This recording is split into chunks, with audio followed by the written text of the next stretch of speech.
డబ్బుల కోసం అన్నదమ్ములను చంపేస్తున్నారు, తల్లిదండ్రులను చంపేస్తున్నారు, లేకపోతే అనాథాశ్రమంలో వేసేస్తున్నారు. అలాంటి వాళ్ళకి మీరు ఏం చెప్తారు? అసలు మనకు డబ్బు కంపల్సరీ లైఫ్లో ఇంపార్టెంట్, నేను కాదనను. కాకపోతే అలాగే మనుషులు కూడా ఇంపార్టెంట్ అంట. ఓ నలుగురు ప్రేమించే ఒక మనుషులు ఉంటే మనం హ్యాపీగా బతకొచ్చు. రీసెంట్గా నా ఫ్యామిలీలోనే జరిగింది. మనుషులు ఖచ్చితంగా చాలా అవసరం జనాలకి, మనకి. మా అక్క ఏదో అడిగిందని మా బావగారు షాప్కి వెళ్ళారట. మా అక్కకి ఫోన్ వచ్చింది, మా బావగారికి బైక్ గుద్దేసిందని. ఇదేంటి మా ఆయన ఇప్పుడే కదా వెళ్ళారు, ఏం జరిగింది ఏంటంటే, లేదండి బైక్ గుద్దేసింది, మీరు హాస్పిటల్కి రండి అని ఫోన్ చేస్తే మా అక్క హాస్పిటల్కి వెళ్ళగానే మా బావగారు చనిపోయినారు.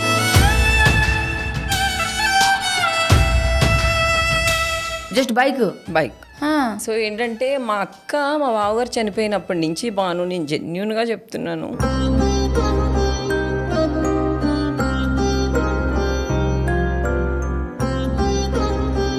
ఫోన్ చేస్తుంటే మా అక్క ఫుల్ డిప్రెషన్కి వెళ్ళిపోయింది అనమాట. మా బావగారు బట్టలన్నీ తీసుకొని ఒక రూమ్లో వేసుకొని పడుకుంటుందంట.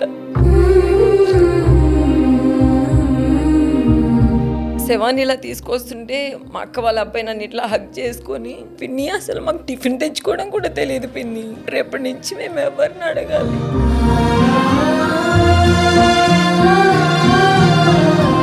డబ్బులు అస్సలు ఇంపార్టెంట్ ఖచ్చితంగా కాదు. ఇంతకు ముందు నేను చాలా మూర్ఖంగా ఉండేదాన్ని, డబ్బులు ఉండాలి, మా ఇంట్లో అందరినీ తిట్టేదాన్ని. డబ్బులు చాలా ఇంపార్టెంట్, డబ్బులు లేకపోతే ఒక పాల ప్యాకెట్ కూడా రాదు, మనం కష్టపడాలి చేయాలని. కానీ స్టిల్ నో మనుషులు చాలా చాలా చాలా ఇంపార్టెంట్.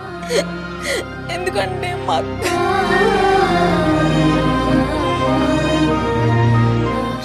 Don't emotional.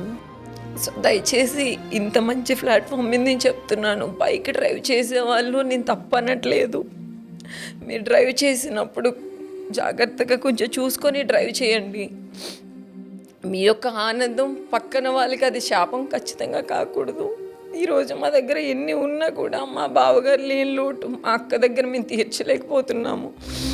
డ్రైవ్ చేసేవాళ్ళు తప్పనట్లేదు. ప్లీజ్ దయచేసి డ్రైవ్ చేసేవాళ్ళు జాగ్రత్తగా కొంచెం చూసుకొని డ్రైవ్ చేయండి ప్లీజ్. ఇది నా request. Please please please please.